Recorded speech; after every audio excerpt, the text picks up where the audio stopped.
بص بقى المساحه هنا قد ايه بين خط دفاع الاهلي وخط النص. اهلا بيكم في فيديو جديد من باصه ولعبه.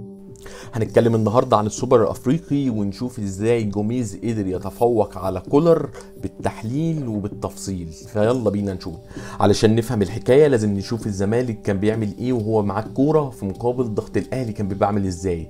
الزمالك كان بيلعب 4-2-3-1 مقابل ضغط الاهلي كان بيبقى 4-4-2. كان وسام بيضغط على حسام عبد المجيد لما يبقى معاه الكوره ويقفل زاويه التمرير على العواد والمسلوسي، وامام كان بيضغط على المسلوسي ويقفل زاويه التمرير على دونجا وراه، تاو على اليمين مع بن طايك، والشحات كذلك على الشمال مع عمر جابر. مهمه اكرم دايما مع عبد الله، ومروان في المساحه اللي ورا دونجا مع ناصر ماهر. هيجي هنا هاني مع شلبي لما الكادر يفتح، ونفس الكلام على الشمال عطيه الله مع زيزو. الشكل هنا اوضح، مروان بيبقى في المساحه اللي ورا امام علشان دونجا، وناصر ماهر لما ينزل يستلم. هنبدأ نشوف مشاكل الأهلي وإزاي كان الزمالك بيستغلها، وهنا هنبدأ مع إمام وتاو ونشوف هما كانوا عاملين للأهلي مشاكل إزاي. هنركز هنا هنلاقي هنا مروان مش في مكانه، إمام ساب دونجا ورجع يغطي على عبد الله، ده تمام جدا، بس هنا مروان رجع لعبد الله. المفروض هنا إمام يروح يضغط تاني على دونجا الراجل بتاعه، بس هنا إمام واقف مش مركز تماما ولا مراقب حد. دونجا في المساحة وبيطلب الكرة وفعلا بيستلم ويطلع بالكرة من غير أي ضغط. وزي ما قلنا دور إمام الأساسي في الضغط إنه يضغط على المسلوسي وفي نفس الوقت يقفل زاويه التمرير على دونجا. هنشوفه هنا بيروح يضغط على المسلوسي من غير ما يعمل اسكان على دونجا ولا يعرف مكانه. هنا بضغط ضعيف جدا دونجا بيتحرك في المساحه اللي ورا امام ويقدر يستلم الكوره، بس لولا تصرفه السيء فيها كان طلع بالكوره عادي جدا. كوره كمان مهمه جدا، هنا راحت له في خط النص وفنت غريب جدا تتقطع منه. بص ارتداده البطيء جدا، مش بس كده، لاحظ عمر هنا بيتحرك في ظهره في المساحه برضه ما عملش سكان ولا شاف عمر. تاني زيزو تاني يتحرك في المساحه في ظهره، ولا سكان ولا ضغط ولا اي رياكشن مع الكوره. تروح لناصر وبرضه هو قاعد بيتمشى وبيتفرج، وكانت فعلا هجمه خطيره على الاهلي. فكان ضغط امام معدوم والمسانده الدفاعيه بتاعته تقريبا معدومه مع لعيبه النص. المشكله الثانيه اللي كانت بتقابل الاهلي هي ناحيه الشمال بسبب تحركات بن طايك الرائعه وضعف رقابه بيرسيتاو. تعالوا نشوف ازاي. هنا بن طايك فتح سبرنت واستلم الكوره في ظهر تاو، وهنا تاو ارتداد بطيء ورقابه سيئه جدا. كوره ثانيه بص اول ما الكادر يفتح، بص بن طايك عامل سبرنت عامل ازاي، تاو مش عامل سكان على الراجل وارتداد بطيء جدا، وهنا الراجل عمل اوفرلاب واثنين على واحد على هاني وكانت خطيره جدا. كوره كمان هنا بيستغل اندفاع تاو، وهنا حسام بيقدر بذكاء كبير جدا يطلع تاو من اللعبه. بن طايك كالعاده بيتحرك في المساحه اللي ورا تاو ويفتح سبرنت ويدي ثرو، بس كوره خطيره جدا.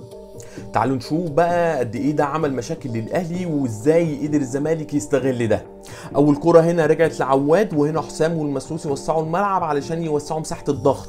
هنا وسام ضغط من غير ما يقفل زاويه التمرير على حسام، وبالتالي حسام فاضي تماما في ظهره واتحرك في المساحه واستلم. بص عبد الله بيقول له تعالى براحتك لانه طلع بالكوره وهو بيتحرك في المساحه. هنلاقي هنا اتنين في النص من الاهلي مع عبد الله ودونجا، ومروان بيشاور على ناصر انه فاضي في ظهر حد يجي يمسكه. بص بقى المساحه هنا قد ايه بين خط دفاع الاهلي وخط النص. هنا المفروض كان حد من قلبين الدفاع الطبيعي يطلع يقفل مع ناصر عشان ما يستلمش براحته. هنا هيتحرك في نفس المساحه، هنا اكرم 2 على 1 وفعلا بتروح لعبد الله. وبص هنا الدفاع رامي وياسر الاثنين رايحين مع الجزير، وكالعاده بن طايك بيجري في ظهر تاو ويستلم، واكرم هنا عمل فاول صح جدا. كوره كمان هنا عبد الله ودونجا نزلوا يستلموا، وبص هتلاقي ناصر نزل يعمل زياده عدديه، والمفروض هنا امام شايف عبد الله ويروح يضغط عليه وما يخليهوش يستلم الكوره براحته تماما. هنا عبد الله عمل ال1 2 مع ناصر ويفتح الملعب. بص بقى هنا هتلاقي بن طايك بياخد سبرنت كالعاده، تاو تايه تماما. بص بقى 2 على 1 على عمر كالعاده، وهجمه كمان خطر، ودي بالمناسبه الركنيه اللي الزمالك طال فيها بضربه الجزاء.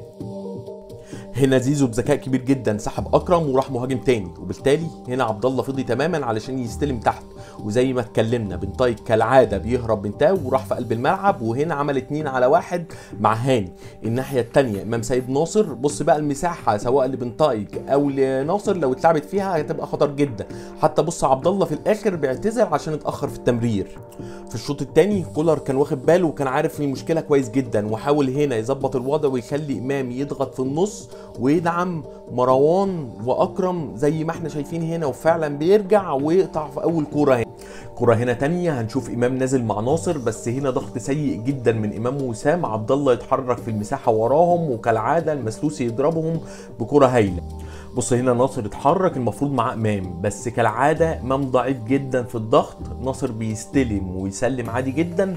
حتى بص هنا كان ممكن امام يرتد، بس ارتداده بطيء جدا ومش عايز يضغط، وكالعاده ناصر بيلعب العرضيه عادي جدا. بص هنا قفشه اول ما نزل مكان امام، بص الحده اللي بيضغط بيها، وبص هنا الفرق في الضغط. امام كان بيتكاسل تماما في الضغط. في الشوط الثاني لسه برضه بنتايج وجوميز مستغلين تاو على الشمال، وتحركات في ظهره زي ما انت عايز. شوف بقى هنا تحرك، وهنا اتلعبت غلط، واتنين على عمر. بص هنا تاني بنتايج مع تاو، شوف السبرنت في ظهره واتلعبت له خطيره جدا، بس كانت راحت لشلبي وضاعت. بص هنا ياسر جاب اخره من تاو، قاعد بيزعق والراجل متعصب جدا. تعالوا نشوف هنا بقى لما طاهر نزل مكانه، بص الحده والقوه اللي كان بيضغط بيها طاهر على مشلاك. تعالوا نشوف بقى حكايه جون الاهلي كان بيبني اللعبه ب 4-2-3-1، مقابل ضغط الزمالك كان بيبقى 4-1-2-3. السعيد مع اكرم، وناصر مع مروان، زيزو وشلبي مع الباكات، والجزيري كان بيضغط على الدفاع ويقفل زاويه التمرير على اكرم والمساحه اللي وراه. ولما امام كان بينزل كان بيلاقي دونجا نازل معاه. بص هنا هنلاقي الاهلي بيحاول انه يسند على وسام ويلعب في المساحه اللي في ظهر عبد الله دايما، سواء بقى يسند مع اكرم او تاو. بس ركز هنا على ياسر بيزعق لوسام ويقول له اتحرك لي هنا في المساحه علشان العب لك فيها الكوره. الكرة اللي بعدها نفس الفكرة، بص ياسر عايز يلعبها لوسام في المساحة، بس ركز على تمركز الجزيري، قدر يقرا اللعبة وفعلا قدر يقطع. بص بقى في كرة ضربة الجزاء، أكرم اتحرك في ظهر الجزيري علشان يفتح لنفسه زاوية تمرير، واستغل إن عبد الله بعيد عنه، عمل سكان لمح في ظهره تاو، استلم بوشه الملعب بطريقة رائعة، يعمل 1-2 مع تاو ويتحرك في المساحة اللي اتكلمنا عليها ورا عبد الله. هنا وسام شوف تحركه الممتاز علشان يسحب حسام بعيد ويفضي المساحة اللي ما بينه وما بين المسلوسي علشان أكرم ينطلق فيها ويقدر فعلا يكسب ضربة جزاء.